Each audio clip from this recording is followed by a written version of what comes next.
So, if you can picture, it's 1914 and war hasn't broken out yet at all, but it's on the horizon. Sadly, the people who bought the land on which we stand didn't see that coming by some amazing chance, I don't know how.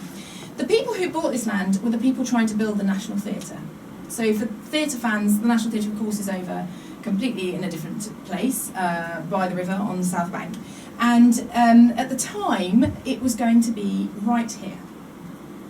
People had been arguing for about 15, 20 years about how to make a national theatre, how to memorialise Shakespeare. They came together in about 1908. They hadn't done anything for about 6 years, so they hastily chose a piece of land, which was this one, bought it, war broke out, and it just stayed basically a wasteland. They couldn't then do anything, they'd put all their money into the land, they couldn't build anything, they couldn't raise money for anything, and it was just standing empty. So the land on which we're sitting now was empty from 1914 until 1916, which you're probably all very aware, because this is 2016, was Shakespeare's 300th anniversary, for which the National Theatre was supposed to be being built. And the man who was the kind of mover and shaker in that was a man called Israel Gallant. He was the uncle of the publisher Victor Gallant, so you might be familiar with his name. He was a professor at King's College London. And he'd been the big mover and shaker in trying to get the National Theatre built. Okay? And he had the idea that this was a bit of a waste, having this big bit of land in the middle of a war. But at the same time, he didn't want to just give it away. He didn't want to give away the farm because it was meant to commemorate Shakespeare. And he had this deep belief in the power of performance and the sort of social benefit and educational benefit of performance. So he wrote to the YMCA, who'd been building huts all around London for soldiers on leave. And he asked them if they would join with him, because the committee he was on were a bit, I don't want to touch that, that sounds a bit innovative, and we don't want to put our money into it. And so he wrote to the YMCA and said, will you join with me in trying to get something built? And what he wanted built was this, the Shakespeare hut. And when we say hut, it was vast. It was this entire site. Okay, so the size of, if this was one floor, this building, it was that size. It was a U shape with a Shakespeare garden at the back. As you can see, it was mock Tudor, to be Shakespearean. And what he did is he got them to match fund the funding he could get. He got the National Theatre people to agree to the temporary use of the land. And he got it built, the idea was in March, and he got it opened in August, which is incredible in wartime. It's an amazing feat. And what was it for? Okay, so it was for these guys. It was for soldiers on leave who couldn't go home. Why they couldn't go home is because they were New Zealanders. They were Anzacs. It was built for New Zealanders to come and spend a few days on the leave they had. They had a maximum of 2 weeks a year. They were serving on the front, Egypt, France, Belgium, Turkey, of course. And this is a year after Gallipoli, so at a time when there are a lot of Anzacs and they're having a very difficult time and they need a nice place to go. So the idea from the start was that it was particularly for them. On the outside it was Shakespeare-ish, and on the inside it was New Zealandish. So this is the lovely lounge that was built for them. It was made to look very permanent. So you can see from the outside it's a prefabricated structure. It's made to look very permanent with brick fireplaces, things like that, to feel homely. And you can see, I hope you can see Kia ora, the Maori greeting that's above the fireplace there. These soldiers here in their pointy hats, you might have seen in Rebecca's lovely poster of Shakespeare with his lemon squeezer hat on, are the New Zealanders' hats. And this chap here is an Australian with his Australian hat on, so you can see some Australians were there as well. So it was there for them to have a little bit of a nice place to go. Okay, the other special thing about it, the really different thing about it, was that this wasn't like any of the other YMCA huts that they'd ever built. It had its own theatre. And this is it. It had a big theatre. It would seat up to 600 people, which is quite big, quite a large theatre.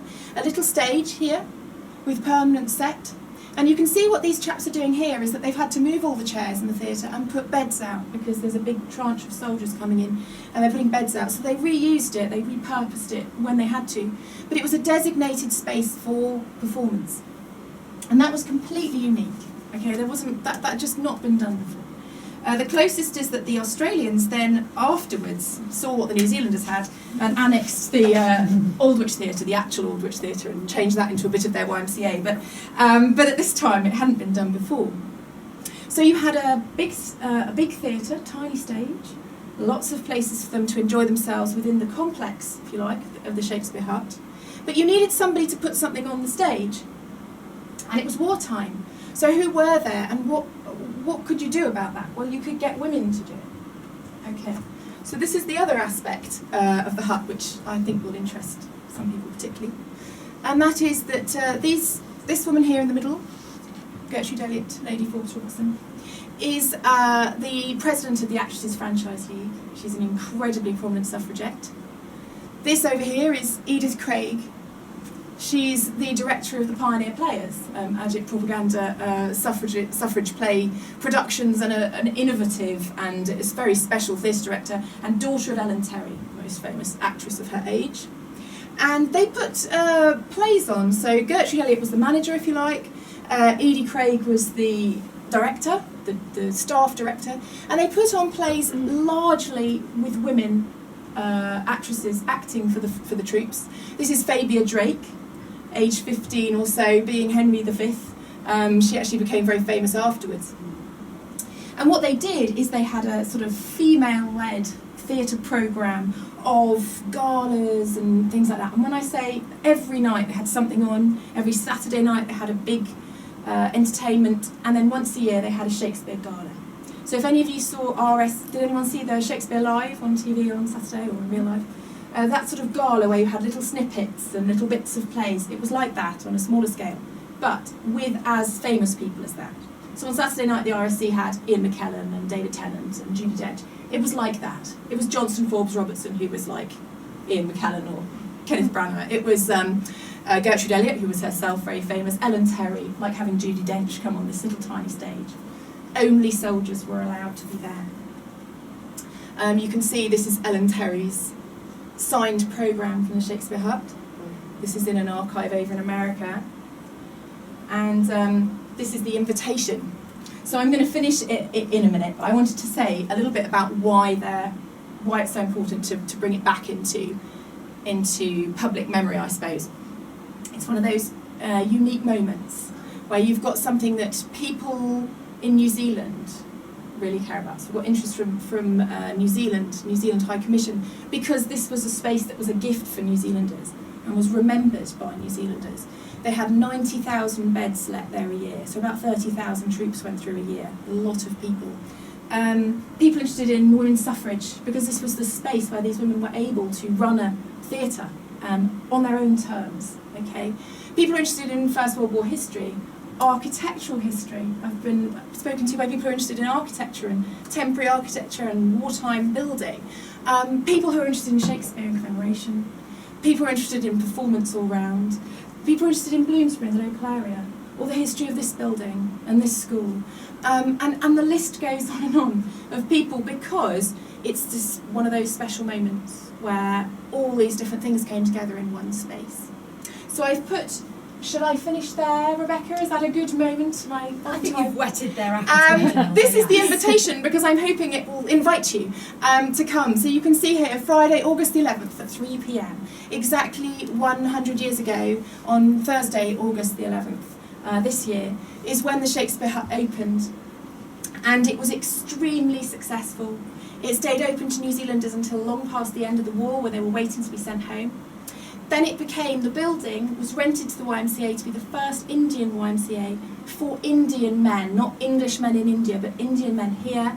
And the rent from it started the first National Shakespeare Touring Company, which is kind of the beginning of the RSC as well. So it was a very, very important building.